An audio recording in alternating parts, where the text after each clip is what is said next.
L'air et le vent, sa force. Une petite parenthèse sur le ballon de baudruche. Un élément conteneur élastique qui devient plus léger, qui s'envole quand on lui ajoute de l'air en pression. L'air est pourtant une masse qui peut détruire un bâtiment. La pression de l'air a un poids. Une potentielle mystification scientifique. La fondation, la base, la plateforme, la colonne de 4 piliers, la mesure élévation la plus sûre, selon la conception construction soumise à normes. Les matières, par exemple.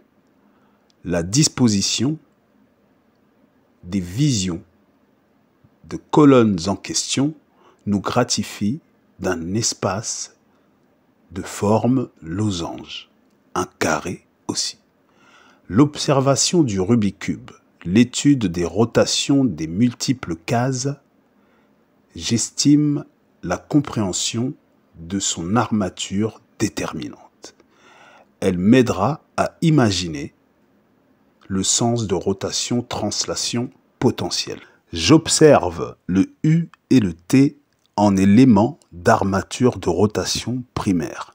Selon moi, la croix et sa perspective associée au potentiel du U et du T ouvrent la porte à une armature dispositif orientation au potentiel infini.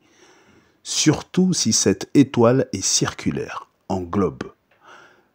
Déplacement-remplacement de surface composée, une cuisine pourrait se déplacer 3 étages plus haut, plus bas, dans un immeuble doté de ce dispositif, par exemple. J'ai observé l'air comme étant la masse fantôme. L'air est composé de ions, de particules composantes microscopiques. Un chercheur muni d'un équipement d'observation microscopique sérieux verra la particule d'air.